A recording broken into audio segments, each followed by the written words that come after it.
Ladies and gentlemen, here we are. 4 years in a row, the end of year Millie Awards, where we get together and we recap the year. We make up a bunch of categories, we make up a bunch of answers, and we reflect on how the year has gone with our awards ceremony. So, Sam, are you ready? I'm ready. I feel like I can rule the world. I know I can be what I want to. I put my all in it like no days off. On the road, let's travel. I like your jacket. Are you going to start wearing this stuff more often? It feels like a little suit of armor. Yeah, I already got a compliment this morning inside the house, so I think maybe I should start dressing well. Maybe that's going to be my change of the year. We'll see. It's December 26th. You got a compliment this year. Probably the only compliment you got all year. Yeah, the only looks compliment for sure. Men don't get compliments, so you should wear jackets more. All right, where do we want to start? All right, we're going to start category. We have 11 awards to give out. We're going to start with number 1, best investment of the year. And these are personal, by the way. These are our personal best investments, worst investments, that sort of thing. So, Sam, what was your best investment of the year? What do you think I'm going to say? The S&P 500. The S&P 500. Up 28%. But that one's boring. I don't want to just say that. The best investment we had this year, do you remember Jason Cohen we had on the pod? Jason Cohen started, what's it called? WP Engine. WP Engine. Love that guy. No, I just can't remember the company. Anyway, he made a comment, I think after the pod, where he talked about tipping. And I was like, I like to tip. You know, I was like, I just hand out 5s. And he goes, 5s? You should be handing out 20s. Like, he goes, I tip like crazy. And I started doing that after the pod. And so I carry around about $1,000 of 20s at any given point. And I am just dishing that shit out like crazy. And you want to know something? It's made me so happy. And so that's been a great investment. And I wanted to bring that up because my investment strategies are pretty boring. But man, I'll tell you what, I'll go to a restaurant and it'll be like $60 because we don't drink. And like, it's like we're cheap dates.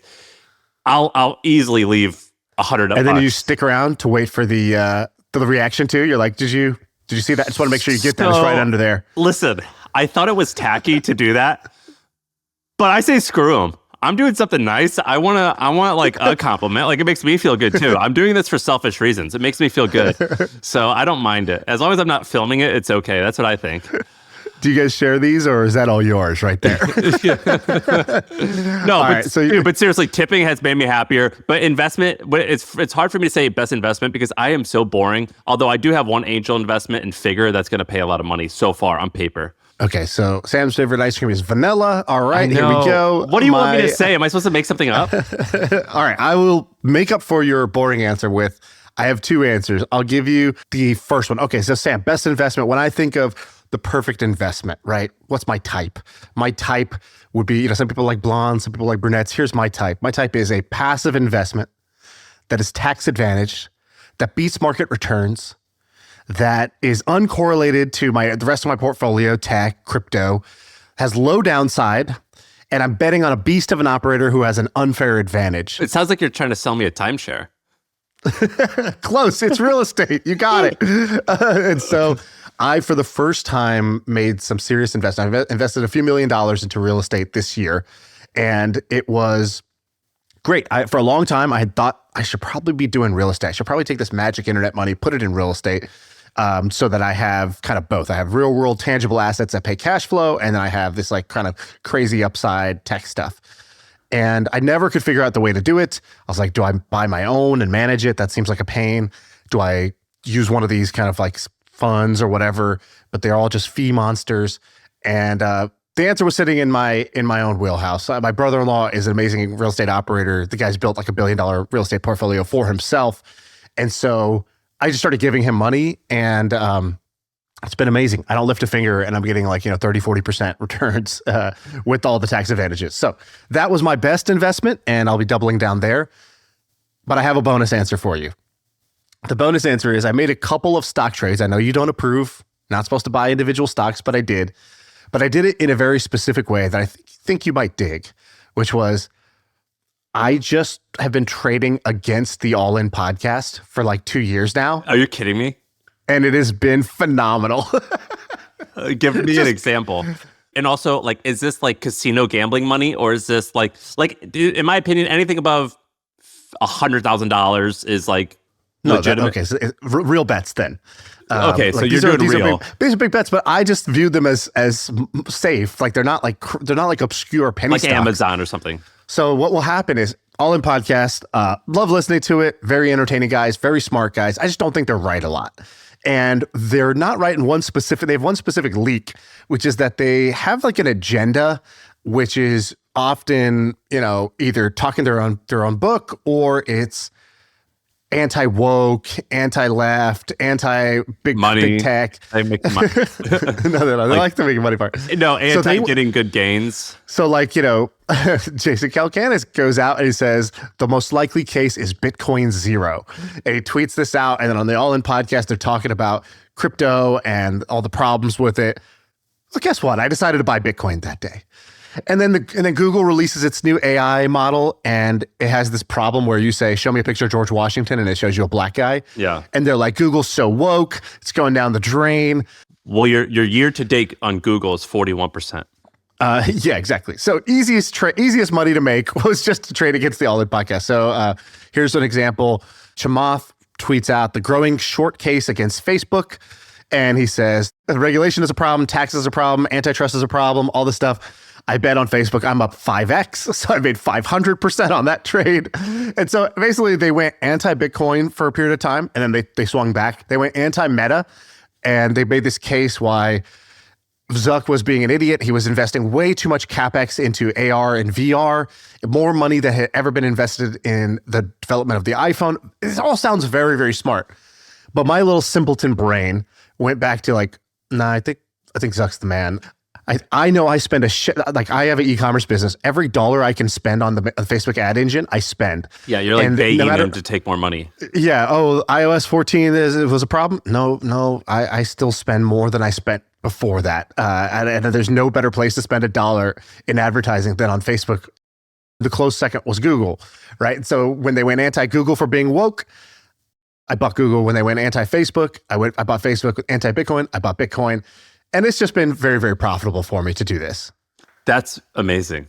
That's really funny. I think it's sort of like the inverse Kramer or inverse Galloway indexes, where they just literally whatever this popular figurehead says, they just bet the opposite. I've basically been doing that for about 2.5 years against the All In Podcast. And only now was I willing to say it. Dude, by the way, we had this guy on the pod who became a great friend of mine named Val. Him and I, he was the main guy. I was a very small investor. We bought a building in Brooklyn. I killed it on that. I think I had a 28% annual return, not including the tax stuff. But my worst investment this year, do you remember how I said remember how I bought a ranch? Right. I sold it this year. So stupid. Maybe I lost money because I could have used that money to invest in something that made a lot more, but I basically kind of broke even. So it wasn't that huge of a loss, but it was so stressful. And my learning is that I had this issue where I sold a company, I made money, and I thought I was on top of the world. And I thought I could buy, so I fully bought 3 different pieces of real estate intending to turn into projects. Not one of them was great. 2 were bad, 1 was break even. And that's been my biggest failure is thinking hubris and thinking that I'm amazing. And also buying real estate that you have to operate. It's just like starting a small business that you have to work 10 hours a week on. It sucks. It's hard. And yeah. My rule is if it's active, it has to generate more than 50%. The bar is way different. If it's passive, it could be 7%. It's fine. But if it's active, it's got to be more than 50% if it's active investment. And so that's why I gave you the traits. I said passive, tax advantage, beats the market, right?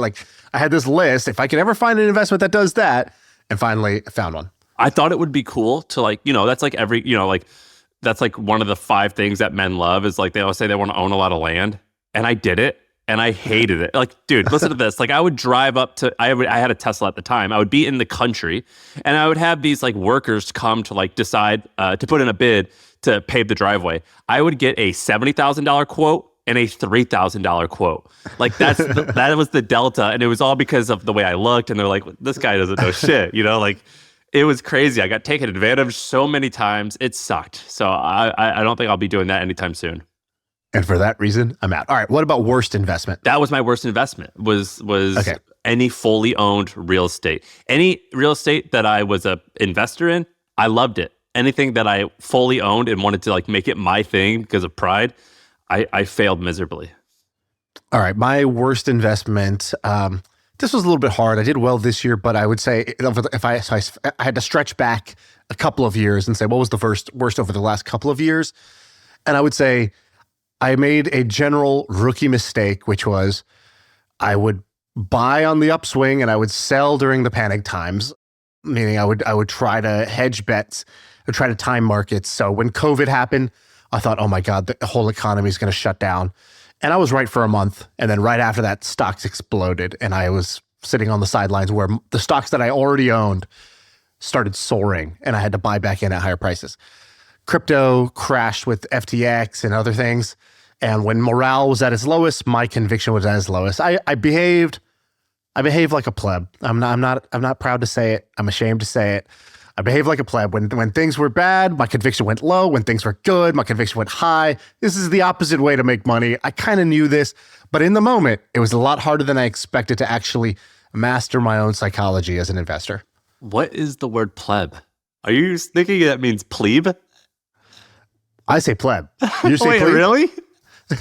Which one of us is wrong? I don't know which one, though. I don't have enough conviction, but you might have taken another L there. Yeah, exactly. Such a pleb. I don't even know how to say it. Yeah, it sucks to be doing things that you would advise people not to do. In the moment, by the way, this is why information is not power. Knowledge is not power. So when COVID happened, I think it was February in San Francisco, and we were all in our apartments thinking the world was literally going to end. And I remember it's the only time I've ever done this.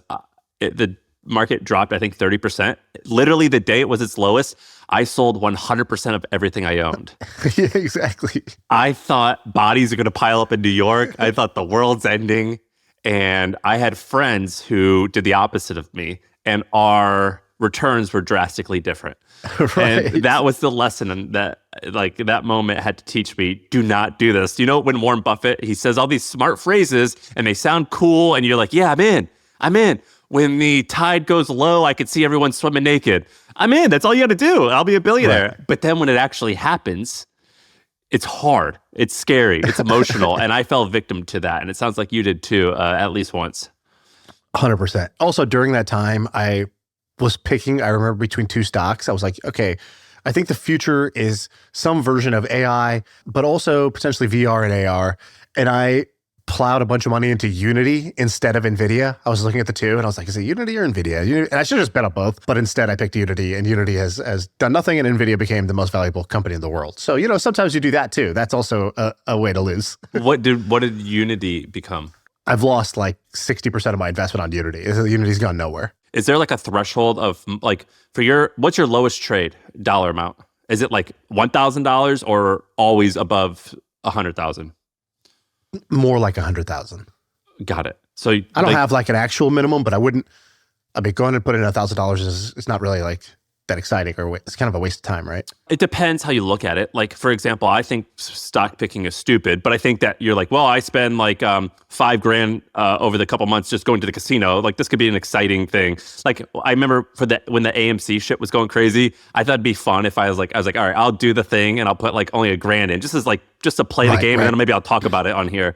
And it was dumb. It was stupid. It wasn't even fun. Yeah, I've done that with like Dogecoin and stuff like that. But yeah, that's the true gambling budget. All right, let's do the next one. Biggest L you took personally this year? Dude, so my daughter was born 15 months ago, and I gave myself 4 months to like just be kind of lazy and not be on top of like my time management. And that, like, like on Thanksgiving, you're like, yes, the night before, like the cookies are being made. It's kind of the same day as Thanksgiving. It's okay if I splurge, but then like Friday happens and you're like, well, they're leftovers. I got to eat them. And then by Sunday, you're still kind of picking out a little bit. I basically did that for like 6 months, where I was like pretty horrible with my time. And I wasted so much time this year. And it really bothered me. And so this year I've made some changes that I'll talk about when we get to that category of like changes we're making next year.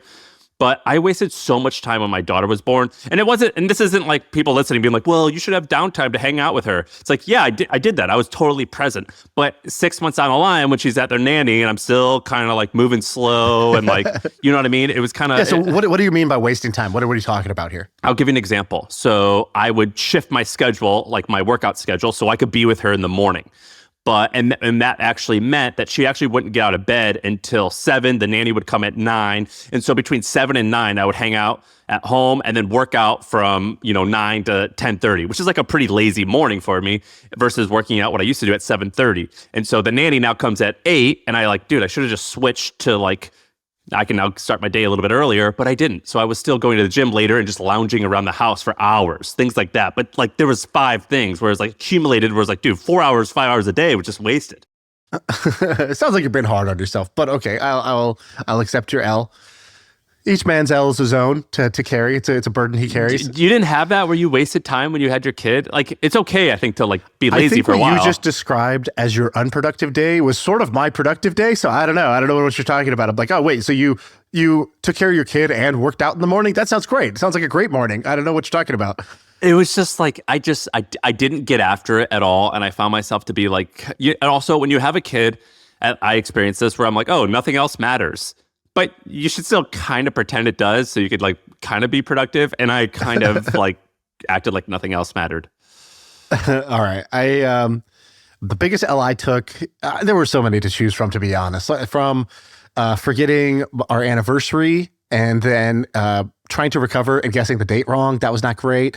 And by the way, she didn't even care, which was oh, damn, I've lowered expectations to that level. Okay, gotcha. So that was a quick L I took. The whole, I don't know if you guys... Wait, can you solve this for me? Or should anniversaries be the first time you dated or when you got married? And once you get married, it switches to the marriage anniversary. Dude, is my official stance. I have been trying to say that it should be dating the whole time. Because, you know what I mean? Sometimes you'll date for 5 years. You could do nothing for the marriage? Fuck that. It should be when you start, it should be your first date. That's what an anniversary should be, in my opinion. The first time we kissed with tongue. That's it. All right. So then another L I took was, I was collateral damage to this whole, I don't know if you know about the elf in the shelf fucking insanity. I lost my wife this month, and I went to a widow thing, and they were like, "What?" And I was like, "No, I just lost her to Elf on the Shelf. This has been crazy. She's up every night for 4 hours preparing this elaborate, elf, setup, and then she has to sleep during the day, and I don't know what's happening. I don't know who tricked women in America into doing this, but it is, it's like doing 75 hard, except for you wake up at 2 a.m. to do it.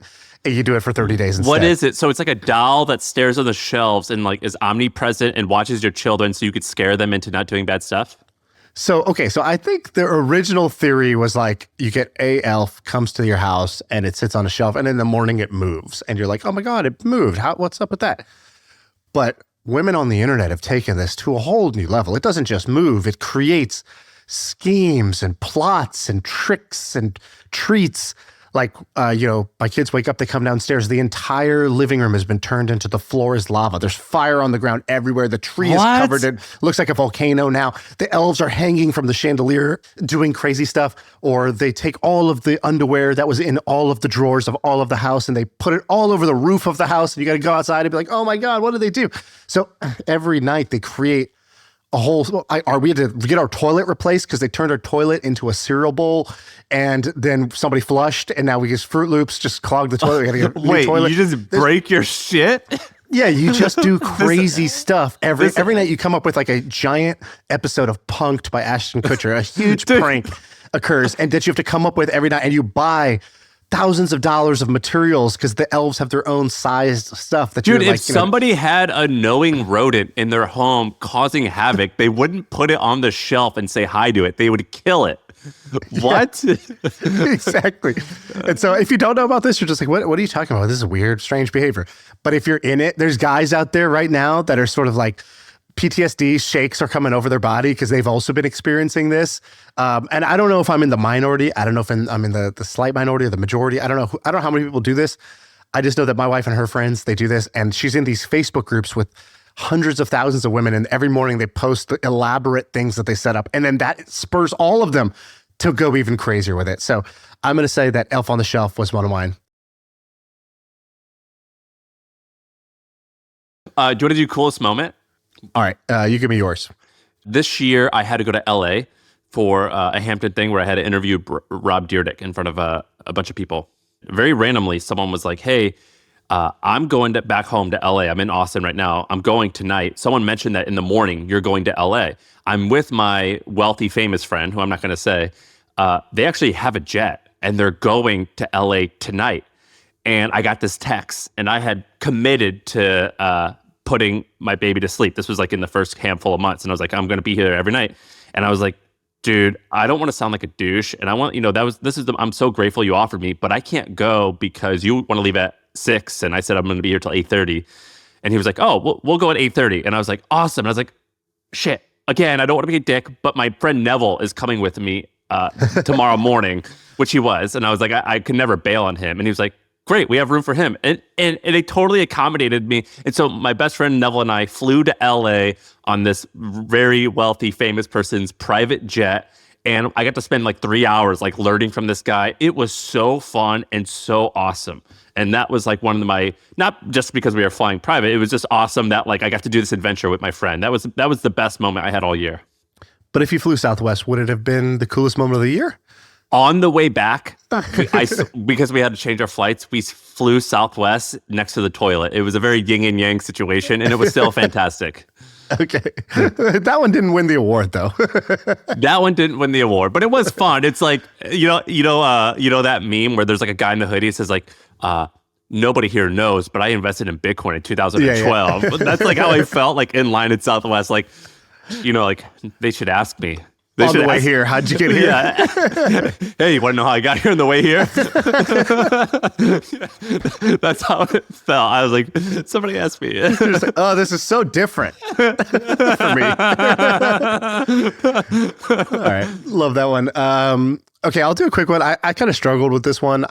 I guess I'll give you a quick one. So for Thanksgiving this year, we were going to host it. I decided to do a full family vacation. So kind of like, how do I, if we've done well, we've had some success, how do I make sure that like, makes everybody have a great time and that I care about in my little economy.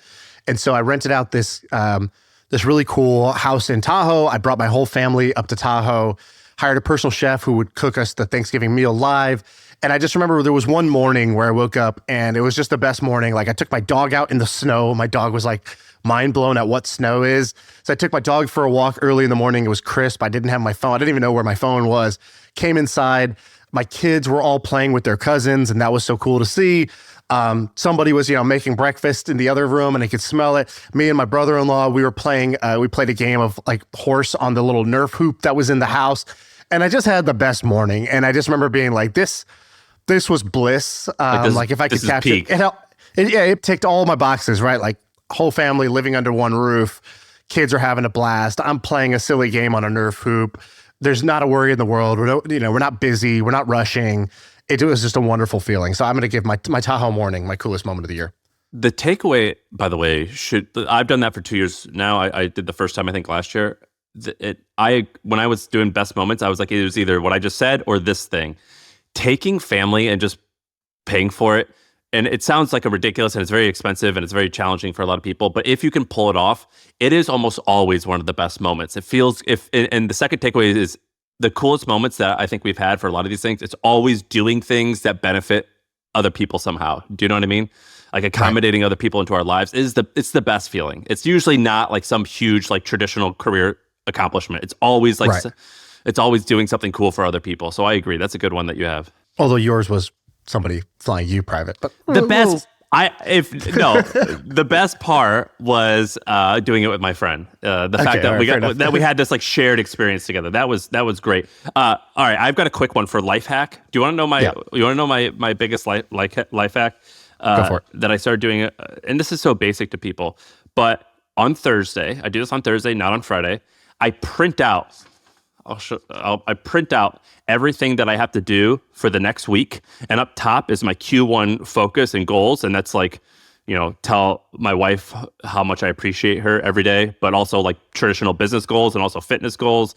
And then I have what I did last week and any reflections on it. And then I have a category that says how my assistant can help me. And my assistant every morning prints this off at my house. And so it's ready for me on Monday morning. And I carry this piece of paper with me around everywhere, like during the workday. And that's what I use to make sure I'm getting shit done. I don't use Notion. I don't use Asana. I don't use any of that crap. And just having this printed out has been so much more helpful for me than any type of digital complicated shit. Totally. I have one over here on the ground. It's like I bought these. If you go buy like sketch pads, like, artists or architects have, it's really high quality paper, large pads with nice pens. Such an easy win to go analog instead of digital with that stuff. By the way, I think you should level it up, and you need like a seal of or some sort of coat of arms for your family. I feel like you would like that. And like either stamp, wax seal.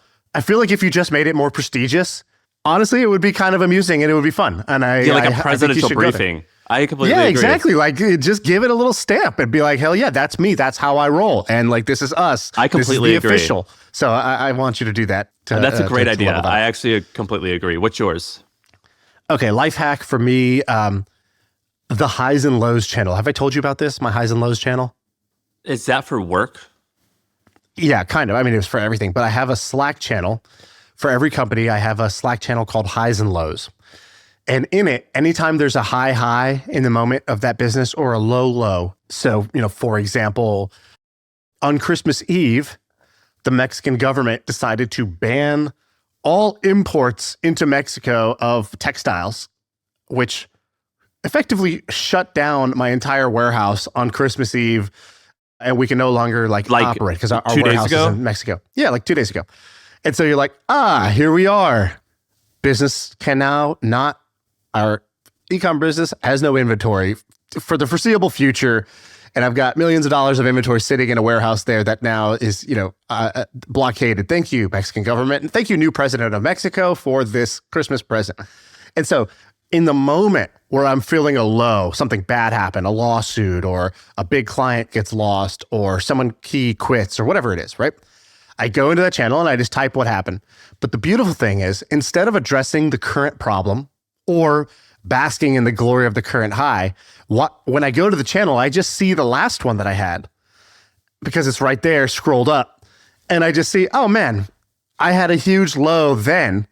That feels like nothing now, right? Or I had a huge high before that also feels like nothing now. And it is this stoic trick of the brain to basically just write down, I'm having a high or I'm having a low right now, but in the place where I'm writing it, I see my last high or low and the one before that and the one before that. And it's like thermoregulates my brain. My brain says, oh, okay, it's not as bad as it seems, nor is it as good as it seems. It humbles me, or it keeps my morale high, whatever I need in that moment. And it's so effective just to have this little simple channel. Have you ever heard of negative visualization? Yeah, like sort of imagining what the worst that could happen is, the worst case scenarios. It's a tool that I think it was popularized by the famous Stoics. But basically, you sit down for about 5 minutes, and you, instead of meditating, you just imagine the worst things on earth are true. Your kid is dying of cancer. Your wife has already died. You're broke. Like you're, hurt, whatever. And then if you actually visualize that for like 5 or so minutes, it kind of almost feels weird. It's really strange. And then you wake up and you open your eyes and you go, oh, sick. None of that's true. How grateful I feel right now. And It's like a pretty useful tool. And what you're describing is very similar to that. Yeah, except for these were real moments that I remember and like I have evidence of versus trying to do this exercise. I mean, I'm saving people thousands of dollars in therapy. If you just create a little highs and lows channel, you'll therapy yourself because you'll go in and you'll remember, I've been high before, I've been low before. And either way I walk out, it's that Richard Kipling poem. I treat triumph and disaster. I treat those two imposters the same. And this has been the fastest, most effective way to do it. Dude, that reminds, I think Conor McGregor has taken a fall from grace. I really don't like him anymore, but he has a lot of like amazing things that he says that I buy into. And he's got this one thing. Do you remember, have you ever seen what he says about having the same attitude in victory or defeat? Yeah, exactly. What does he say? Do you know the exact line? He basically says, I forgot what it was. It was like, humble in victory and something, something in defeat, which is, by the way, not what he does at all anymore. But that was his original thesis. Look it up.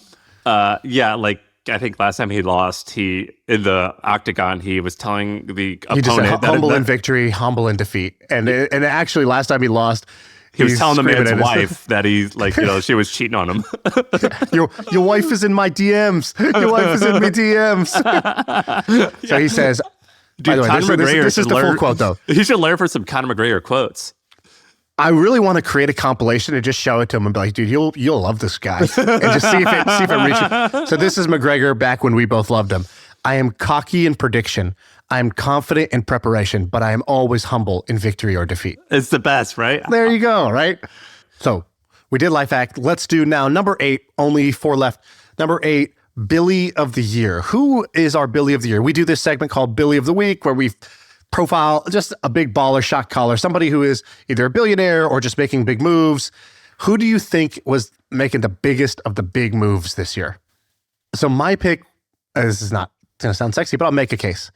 Do you know, I don't know if this ever happened to you, but in high school, sophomore year, and everybody has their place in the social hierarchy.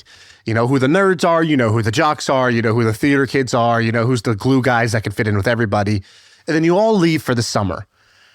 But then there's always that one kid who leaves for the summer and they get that little second puberty bump. They get that extra, 4 inches of height. They start growing a little facial hair. They start working out all summer because their cousin came into town and taught them how to work out. They picked up a hobby. They learned the guitar, or they start, doing MMA or something like that. And they start dressing differently. And you hear rumors that they hooked up with like a college girl during the summer and they had like a fling, and then they come back and they're just a whole new guy. And there's like a conversation. It's like, is Greg cool now? Yeah. And undeniably, Greg is cool. Mark Zuckerberg pulled a Greg this year. So here's the case for Zuck. His stock is up 500% in the last 24 months. He's gained $100 billion of net worth. He is now the 3rd richest man in the world. But more than that, he's not just one of the rich guys, right? Because that criteria would apply to Elon, it'd apply to Jeff Bezos, Bill Gates. There's other guys who are super rich. He found a hobby that he loves, and it got him into tremendous shape. Zuck started doing MMA, jiu-jitsu, striking, and now Zuck is fit. He's ripped. He's got a hobby that he loves that takes his mind off of work. He is playing the world's most competitive game, which is the AI game. And I don't know how much you followed this, but Zuck had a judo flip, basically. He had a differentiated way to win. OpenAI was in front and Google had DeepMind. And Zuck came out and open sourced all of their models and created an open source competitor to basically compete in this market. And he's doing extremely well there. He went from a robot to a cool guy. He like dresses like a cool guy now and has like a cool guy haircut. So he did like a personal style upgrade. He's not like, Elon's on his, 3rd or 4th failed marriage, 11 kids from 3 different women. Same woman since college. Zuck's got his college sweetheart, got his daughters, appears to be a really great dad by all accounts. And I just respect that. I just respect that he's had this all-around game. Agreed. Right? He's just had this really strong floor game where he's just covered all the bases of what I consider to be a really good life. He's doing what he loves on and off the court. And, it's just lame to say Mark Zuckerberg, but I got to say Mark Zuckerberg. He, have you, you don't know about running, but he ran a 5K time. He ran a 5K recently, and he ran it in 19 minutes. That's really fit. He's like really fit. Did you see that post where he talked about his Murph time? Yeah, the Murph. He did an insane Murph. Dude, it was and really seem fast. like he's not like one of these like, like Vince McMahon is like 80 years old, like weirdly like old jacked, or like, Joe Rogan has this too, where they have this like really weird body because they're taking like TRT like crazy. It's like, these people have these weird Ozempic bodies or TRT bodies. No, he just like worked out a lot and ate good. Yeah, he like eats an apple and chicken. Like he looks great. You know what I mean? He looks great. Yeah, that's a great one. And he's I really like his wife. She's turned into like this kind of I don't know, like thought leader, Michelle Obama-y, like she's kind of hip and cool, and I care about her opinion a lot. Like she's kind of like a little bit of a tastemaker. How do you even know this? Because what I love about her is that she's not out there trying to get limelight. She's not doing anything that's public, right? She does a lot of stuff in private with their foundation, but I've seen her talk at conferences, and then Zuck's been going to UFC, and they'll show her in the background and then one of the fighters is like, she'll be like, hey, that choke was cool, and he'll be like, do you want to learn it? And she'll be like, yeah. And so she like comes to like puts the guy in a choke, like she just kind of like in it, and she just doesn't seem, how like people loved Princess Di because she was like woman of the people. She kind of has that vibe a little bit, and I appreciate that. I have not seen that, but I have seen like there was like an interview recently where somebody was like following him around for the day, and she was there, and she was just so down to earth and cool, and was like making fun of him, but in a like, when couples are together and it's like, you could tell that they have fun together, but you can also tell they don't hate each other. It's like you can make fun of somebody without being like really bitter on the inside. Yeah. I just thought like the vibe I got was great. It was just a little clip, but the vibe I got was great. So mine was, do you remember Meetup.com's founder, Scott, is it Heiferman? The Heifer. Let's call him the Heifer. So the short of it is the story is basically this guy named Scott. He started a digital ad company that he sold for like $15 million, enough to get like very wealthy as a 28-year-old. He leaves tech and he goes and he joins McDonald's, and he works at McDonald's as a cashier or something like that. And people like actually noticed him, and someone wrote, I think Fast Company wrote an article, and they're like, "What the hell are you doing?" He's like, "Dude, I've been around ad executives for the last 10 years or 50 or 5 years. I've been around tech people. I needed to get out of my bubble." And so I just went and worked at McDonald's, and I learned it's really hard work, and I'm so thankful that I am where I am, and I'm going to go back to that. By the way, he didn't just do it for like a day. This wasn't like a field trip. Like he actually worked there for like months and months. Yeah, and he worked there, and then he left and he started Meetup.com, which I think eventually was worth hundreds of millions of dollars, sold it, and as of late, if you go to his LinkedIn, he has not made an ordeal out of this. This is all other people like us talking about it and making an ordeal out of it. But now he's an Amazon warehouse worker.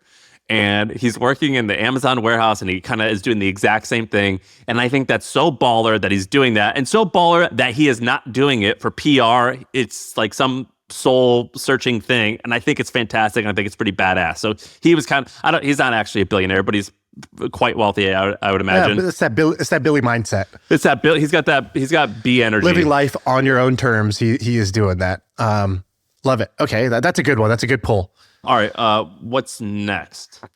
Now, this one is frame-breaking person, so we should explain this one. So both you and I love one specific thing that I don't even think other people have a word for. We call it frame-breaking. It's somebody who breaks your frame. Scott is a great example of this. It's somebody who lives their life or acts in a way that sort of defies your expectation, breaks your frame on what's either normal, what's acceptable, what's possible, what's cool. It's somebody who just lives differently in a way that just shatters your norm, your worldview norm. And I wanted to make a category for this because this is one of my favorite things when I meet somebody who's like this. So, frame-breaking person, who did you have this year? I'll say frame-breaking is this guy, Brian Johnson. So Brian Johnson is the guy who wants to live forever guy. And he's frame-breaking, not because he wants to live forever shit, which is definitely cool, but I hung out with him. And so for those who don't know, Brian Johnson is the guy who started a company that kind of turned into Venmo and a bunch of other things. He sold it for $500 million, and now he's spending a lot of money to try to live forever. And you see him on Instagram all the time. He said something to me. I was like, "Why are you doing this?" And we were just talking about stuff. And he goes, "I read this book on Magellan." And Magellan was a sailor and the explorer in the 1500s or 1400s. And he basically sailed around the globe and he proved all this amazing stuff. And I just thought it was so amazing. And I made a list of like the top 10, top 15 people to ever live and what their contributions were. The Wright brothers with flight, the person who invented electricity or discovered electricity, like people like that. And he's like, none of them were like rich. Like money didn't impact people. It didn't impact the world as much.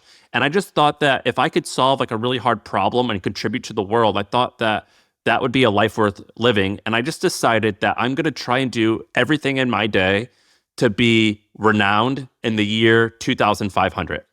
He's like, in 2500, I hope to create like and contribute to society in such a way that in 2500, they talk about me. And I thought that was absolutely bananas. I don't know if I want to do that, but I thought it was so cool that he was like, "I don't care about money because money." And I was like, he's like, "Who was the richest person 500 years ago?" I was like, I don't know. He's like, "Yeah, that's my point. But you've heard of Magellan."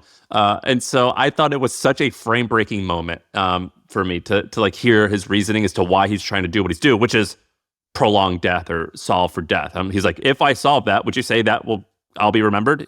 I was like, yeah, you will. And he's like, "That's how I want to spend my day." That's an amazing answer. I love that he did that. Just all the things you just said, making a list of the 15 most impactful or influential people ever. What a list! I think I want to go do that just to even see what that list. He should publish that list, it was like Orville. It was the Wright brothers. It was the Gutenberg press. It was Magellan. Like there was like 10 of them. He was like, "These changed the world forever." And he's like, "Do you know how many of them are like rich people? None."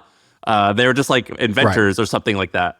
I thought you were going to say Orville Redenbacher, and I was like, I'm not going to complain if he's on the list. Okay, so my answer for frame breaking person is Nick Gray, and I could see this that. is going to be an answer, but it's my true answer. This is my truth, and I'm going to speak my truth. It's not Elon Musk. It's somebody I met, I hung out with. I had a flight, so I went and spoke at this event, and they were like, "Hey, we'll fly you private," and I was like, "Okay, cool." And Nick was going to the same place as I was. He's like, "Hey, can I come with you?" And I was like, "Yeah, no problem. That'd be great." And so Nick was the Sam in that situation. Yeah, exactly. So I was like one-on-one with him for like 5 hours or something on that's a long time. That's a long conversation. That's like more time than I spend talking to most people, right? And I walked away, and I'm just going to read you my text to my sister after I hung out with Nick. So I hung out with Nick. I try to play cool. And afterwards I get off the plane. I go, I just hung out with a guy who has such a zest for life. I go, I've hung out with a lot of rich people, but this guy's rich in a different way. He is rich in social wealth. He's got tons of friends. He is rich in amusement.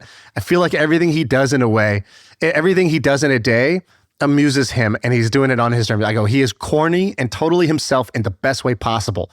And I just want to tell you a couple of the things that just stood out to me, like prolific things this guy did this year. So we've talked about the Tokyo blind date, where he says, I want to go to Tokyo, but I don't want to go alone. Fill out this Google form, and I want to take one person on a blind date with me to Tokyo. And he gets thousands of responses. He picks a girl. He almost falls in love on this date. He does the whole thing publicly, and it goes viral. This guy's having fun. The next thing he does, he goes to India. He stays in India for like a month. And I'm like, what are you doing in India for? I'm Indian. I haven't been to India for a month in like 10 years. And he's like, oh, I just love the culture. I just wanted to go. I know I have a couple of friends that I've met in other travels. I just want to go visit their hometown. And so he goes to these like remote towns in India, and he's learning their way of life and their foods and all this stuff. And he's blogging about it. And he knows that in India, one of the ways that people, like, they don't have Hinge or Tinder in the same way. Like the old school way in India is you run what's called a matrimonial ad in the newspaper. So this is how my mom met my dad, which was my dad runs an ad. It says, 21 years old, 6 feet tall, have a bachelor's degree in engineering, good head of hair, comes from a good family, that sort of thing.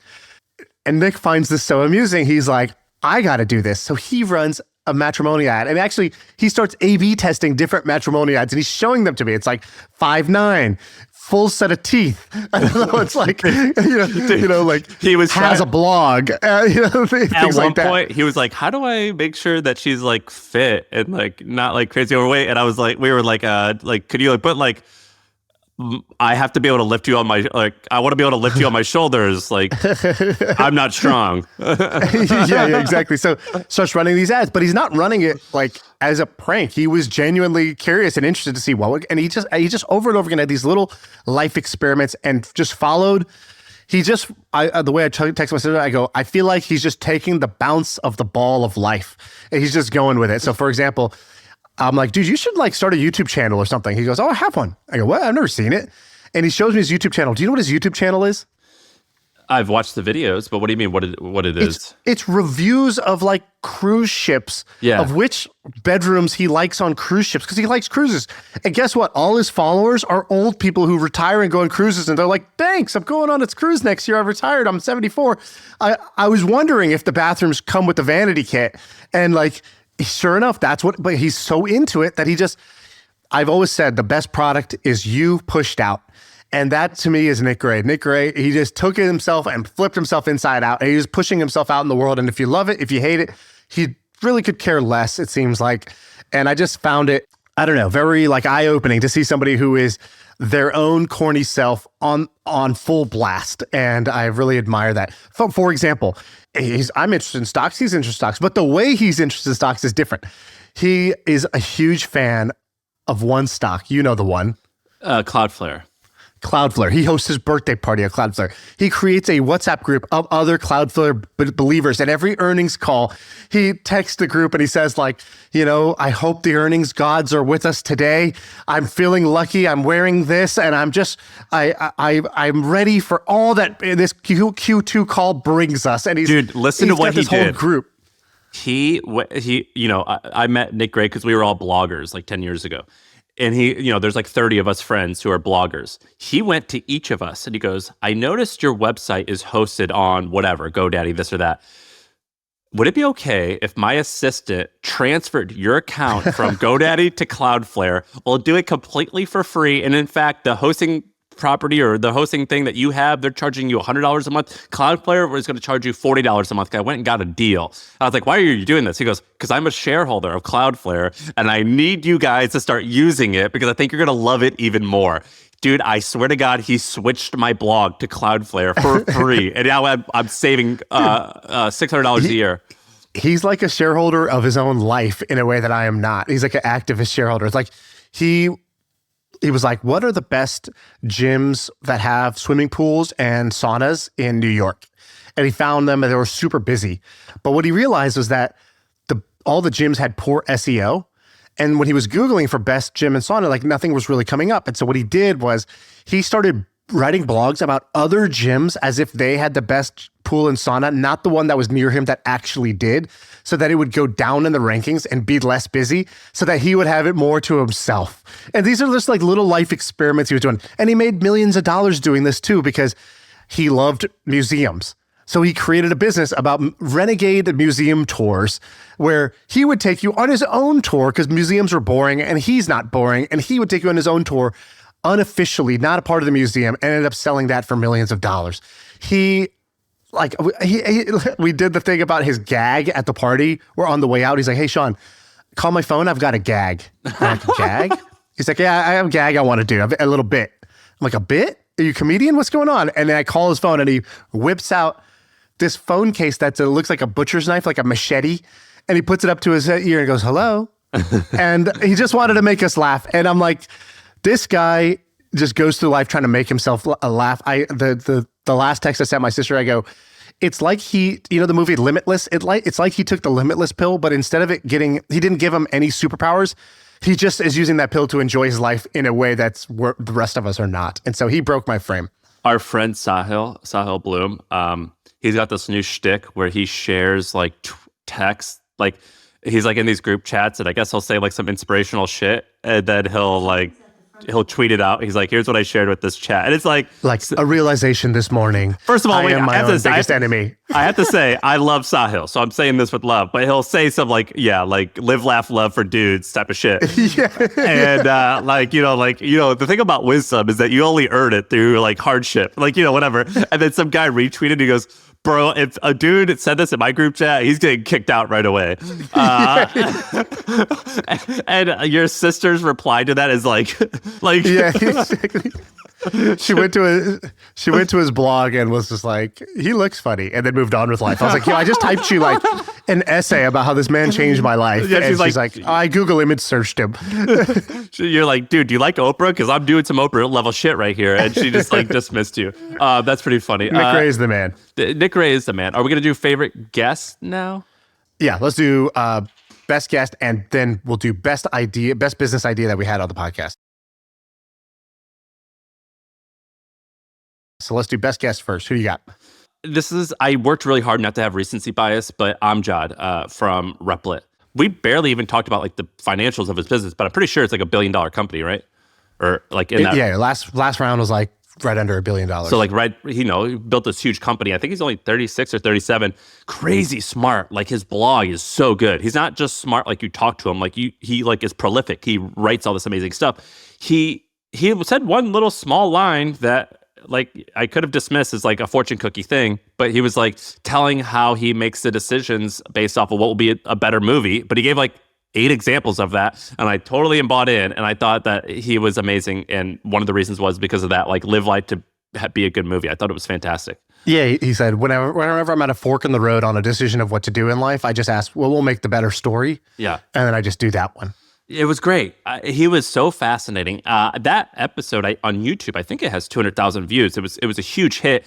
And it was one of those things where we were recording it, and he's low energy. And oftentimes high energy people will do better because that's just whatever, how people are.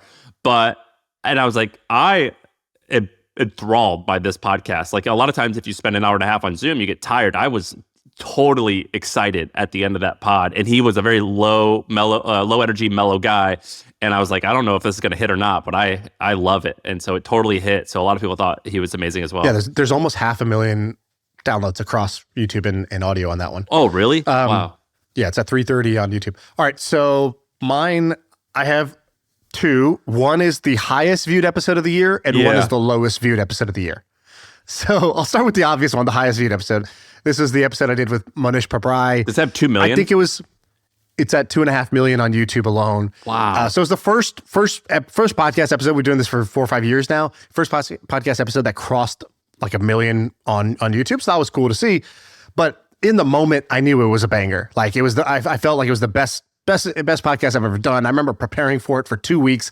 I flew out there. We hired a film crew. We went to his house. I went to his house the day before and hung out with him to like kind of warm up and prep him. Like I gave it my absolute all for that interview, and it paid off. He said two things there's three things that stood out to me about him.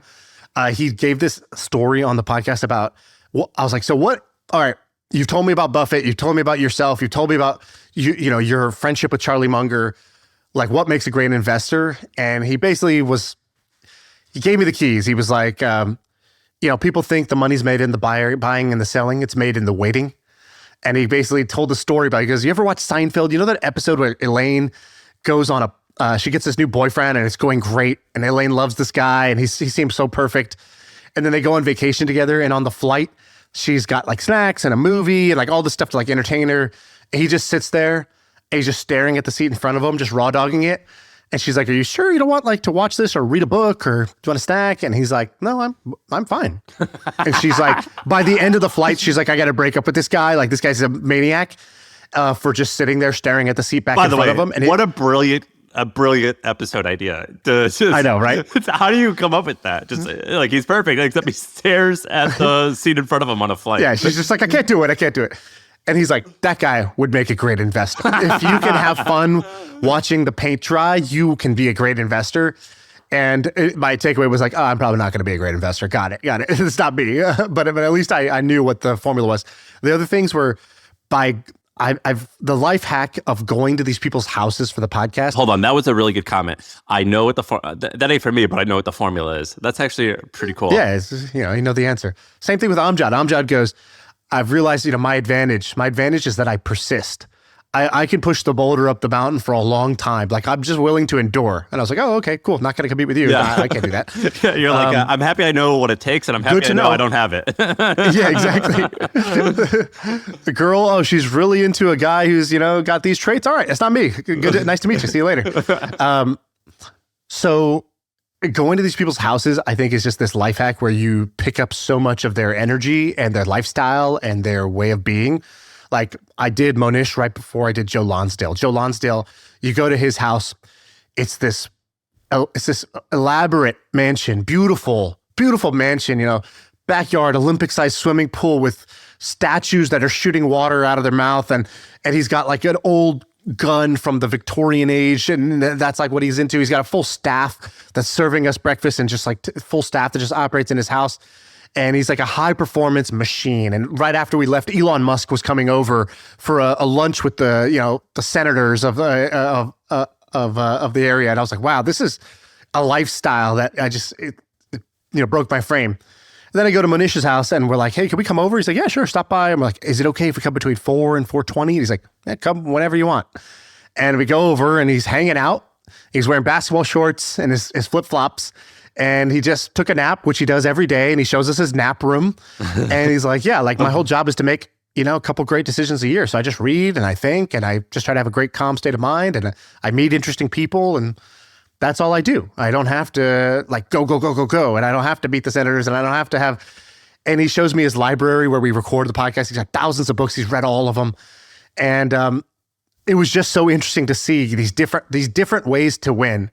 And then you see him up close in person, and that's just a very different style. Just shadowing him for a day. Like with Joe Lonsdale, I went in the morning at 8 a.m.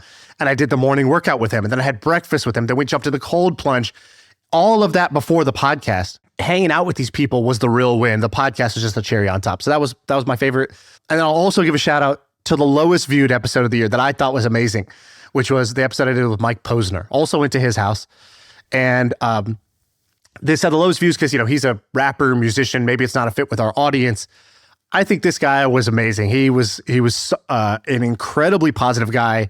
And he had all these little micro lessons that were amazing. Two of them that stood out to me. One was, he has this phrase where he was talking about how he made this hit song. His first song went like quadruple platinum. And then he was always chasing that high in his 20s to do it again. And the next song went double platinum, but it felt like a failure in comparison. Next song, single platinum. Oh my God, he's on this downswing. And then the next one didn't even go platinum. And he's like, the mistake I was making was I would go to the studio, try to make a hit. And I went there to try to make a hit song. And that wasn't how I made my first hit song. First hit song, I just did what I thought was dope. And then I just started trying to play the game too much, trying to make hits. And all I succeeded was making something I hated. And I just thought this is such an applicable thing for business, especially for people out there who have not tasted their first big win. And all they want is a big win, or they have a big win and that they feel the need to top that with their next one. And they start going to the studio to try to make a hit. And he said, at the end of the day, I figured out, I'm just going to make what's cool to me. And sometimes the whole world will agree. And I just thought that was such a dope philosophy as a creator to take, which is I'm just going to make what's dope for me. And then once in a while, the whole world will agree with me. Which, by the way, like very meta example here. The I don't know how the audio did, but the YouTube on this did 13,000. That's like one of the lower in the past year. I listened to it and I loved it. I thought it was so good. And then the comments are, this is the best episode ever. The second comment, this was the best episode, MFM episode ever. Like, people loved it in the comments, and for some reason it didn't get views. That's insane. It's also good not to chase those views, I think, because I thought it was fantastic.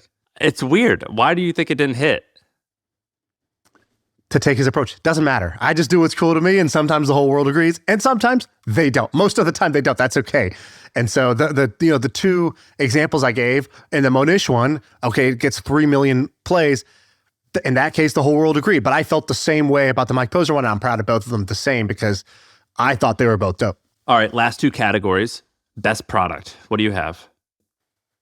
I have a lame answer. I'll go quick. It's just ChatGPT. Yeah, it's pretty dope. It's the same product I would have picked last year, but it got way better. Like the same product. It's the same name, but it's a totally better product. And I also have found new ways to use it. It's almost like you got onto Hogwarts and you're learning you're learning how to use your wand. It's like, oh, wow, I could do that spell with it. I could do this with it. That's how AI feels to me. And I just wrote ChatGPT as my quick way of saying it. Dude, I had a friend over, some family friends over yesterday for Christmas, and he's worked at OpenAI for 4 years. I cornered him. Strapped him down. I just cornered him. And he's a lot smarter than me. And I had my hand on his shoulder. I was like, here you go. Have a seat. Have a seat. Sit down. Here's the computer, and here's a list of questions. You want to start from the top? Let's get after it. Yeah, we'll eat turkey later, but have a seat. It was just peppering him with questions. I think that was ChatGPT is a good one. What was yours? Best product? This thing. It says, well, the focus. Is it the brick? The focus is off. It's the brick. This is a $29 thing. It has some type of, I don't know, what it's called, the RFID, whatever. So for the audio listeners, Sam's holding up a little tiny square. It's like, 1 inch by 1 inch. And this is a thing that just nukes your phone. It's the size of an AirPod case, and it's a piece of plastic with some type of chip in there. You download their app. I think this thing is $25.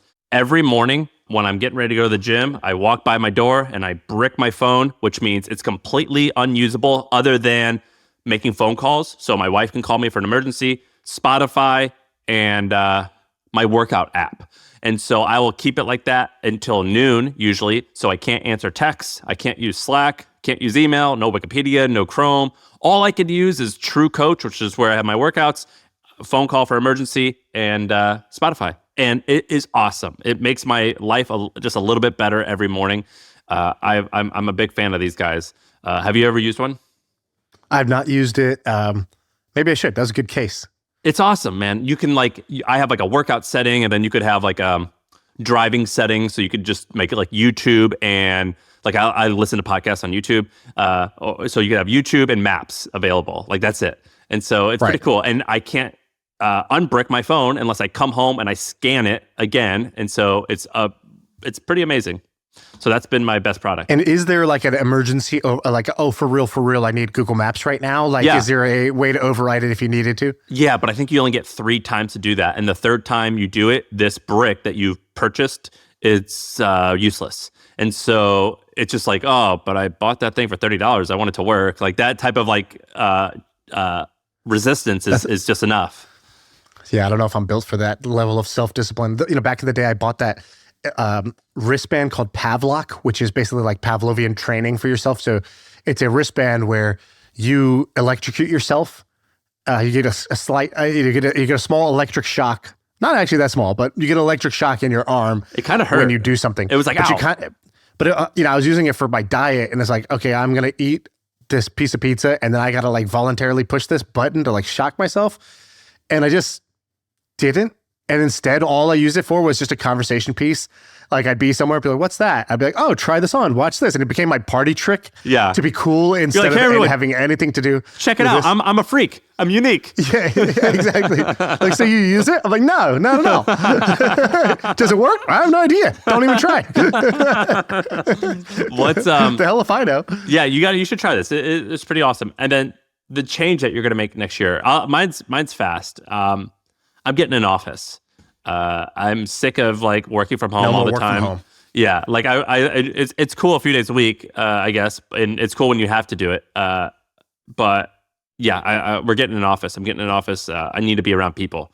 It's just like, even when business is going well, you're like, yeah, let's get on a Zoom and. But your company is remote, so you're going to get an office, and then there's local people, or what do you? We have 20 employees, and like 11 of them are in New York City.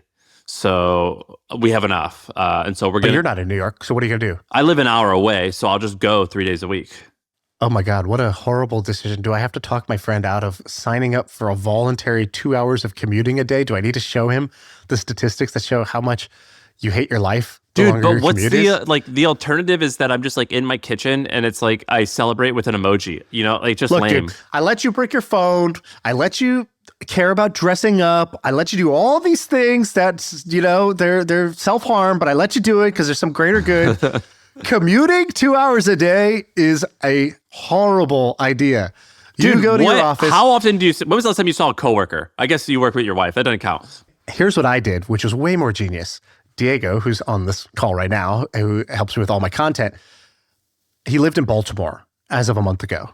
And then I called Diego and I said, "Hey, Diego, how would you like to live within 10 minutes of me?" And he's like, "Oh, I'd be down." And I go, "Cool. How do we do that in the next 2 weeks?" He's like, "I guess I'd have to figure out a way to transport my dog." And then he quit his job, or not quit his job. His wife quit her job. He broke his lease.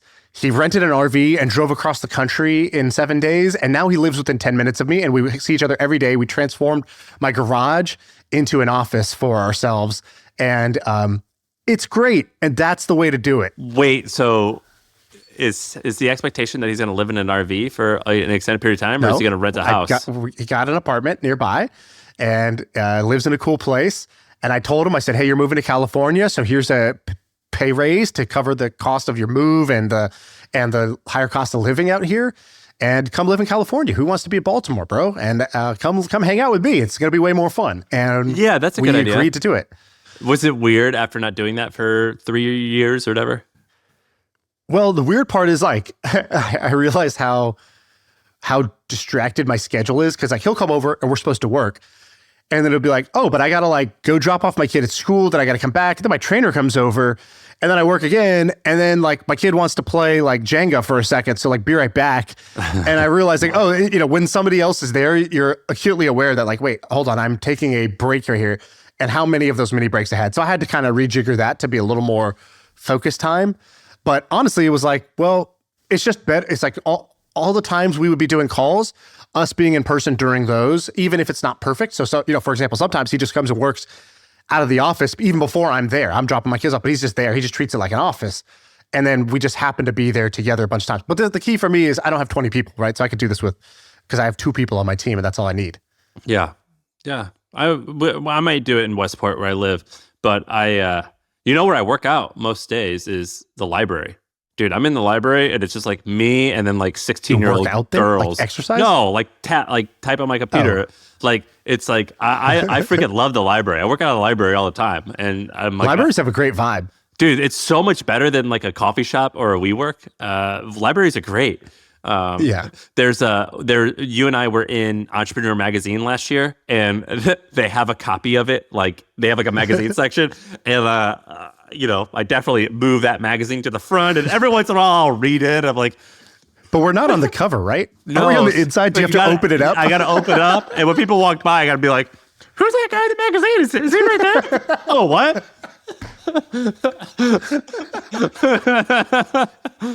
It's him from page 16. Yeah. Oh, did you just ask me if that? Yeah, it is. No, I like the library. What's yours? Okay, the library is a great one. What category are we even on? Change you're making. Oh, change I'm making. This is going to sound stupid, but it's not for me. I'm all in on music this year. I decided that I want to do more music stuff. And so I Like picked playing? up piano again, Oh. playing. And I basically hired somebody to come teach me piano because I did it like in 7th grade and I can play like for a lease and that's it. How many lessons are you in? I'm starting next week. And Okay. the second one is I hired a guy because I've always, like, you can now make, like, most music is now made on a computer. And I'm like, okay, I know computers, but I don't know how to make music on a computer. And I kind of want to see what's like the latest and greatest of that. So I hired somebody who's like, those people that know how to like make songs on a computer. Are you talking about like? So I'm hiring one like, of them. Like beats, or like you're gonna like record a cover? Whole songs. Whole songs. You want to write, or you want to Whole cover? Original. Both. Start with covers. Yeah, start with covers always, and then learn to make an original song. Like that'll be really fun. And so the reason why is, the reason why is because it's fun. But two, two things are happening. One, AI is making it easier and easier to make art and software and things that were previously off limits or would take a lot of skill to be able to do something cool. Now, a little bit of coding skill lets you do a lot, and a little bit of music skill can do a lot using these new tools.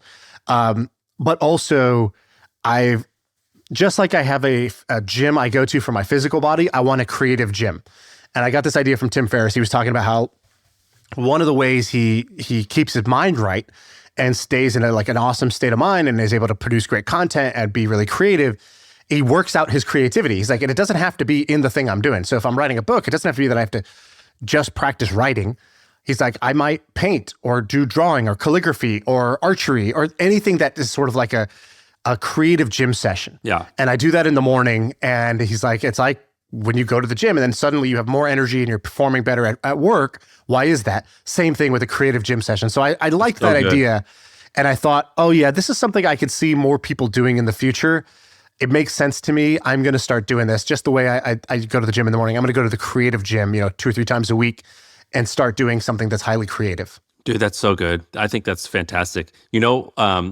Sarah my wife, she takes piano and singing classes, like lessons. And she's on top of it. You guys can vibe out. But what I'm trying to encourage her to do is sign up for some type of open mic night or just like something where it's like you can have like a recital. Well, dude, I got inspired by my cousin. He did this. So I was like, oh, I'm going to do this.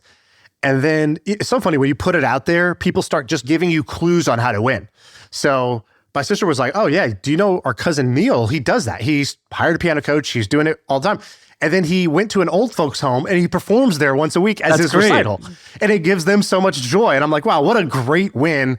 A low stakes way to have a performance that brings other people joy. And it's just like so wholesome. I was like, because wow, what a great idea. When you're, in my opinion, when you're doing these new things, you need like a capstone. You need like an essay. You need some type of beginning, middle, and end of like, all right, I have now achieved level 1. It's like, that's kind of why karate's kind of cool because there's belts. Like you need some type of like you break the wood board at the end. Well, there's like a belt, like where it's like, all right, I am working towards this. Nice, I crossed the threshold. Next, right. Like that framework is, I think, a very helpful. With writing, it's like I want to publish a book. It is published. Like there's some type of like destination.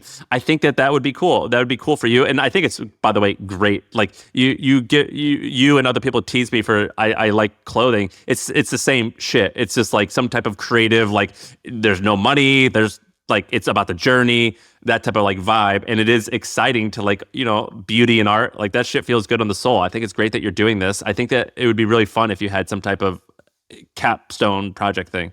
Yeah, the other thing I'm doing is I'm taking the Jesse Itzler 2025, like how to plan your year, and I'm actually doing it. So like yesterday I was doing his get light part where I'm cleaning out. I'm just getting rid of stuff. I'm getting light before the end of the year and closing out the year properly. I did my thanks stuff and I started writing my thank you notes. Like I'm buying in and I'm actually doing it. So if you want to hear it, go listen to the Jesse Itzler episode. I was pretty inspired by that. I was Same. Like, this is we have the calendar. A good idea. we have the calendar. We use the calendar. So like I sit in our little area where we have the calendar. I totally use it. I think it's fantastic. Isn't it crazy how some of these things, maybe 26 and 27-year-old Sam and Shaan would have made fun of these things as whack. 100%. And now it's sort of like, even like, you'd be like, what is this? This is stupid. It's awesome. Isn't that funny how we're like... I'm like, going to bed early is so awesome. I used to tell myself all kinds of stories about why I was a night owl, how that was more fun, how, it'd be lame to go to bed if a friend was going to bed at 9:30, I'd be like, lame. Now I'm like jealous if I hear about a friend that goes to bed at 9:30. I'm like, oh, fuck, how does he do that? I need to learn. This was a great pod. What do you think? I think it's great. It's one of my favorite traditions. Thank you, everybody, for listening. Another great year in the books. The greatest podcast ever created. We did something. We had to do this like ad for Spotify. And when we did it, Shaan was like, Spotify told us to thank you guys. But in actuality, you should be thanking us because we're the one who just did all the work to like make this content for you. But I am pretty thankful of everyone who works on the pod. I'm also thankful for the people who actually listen to this shit. Like it shocks me sometimes when people come up to me still and they're like, yeah, you said this thing and this thing. And like, it made a difference to me. And I feel so much gratitude when like people do those things. And I'm so happy that we're able to do this. All right. And on that note, that's the pod. I feel like I can rule the world. I know I could be what I want to. I put my all in it like no days off. On the road, let's travel, never looking back.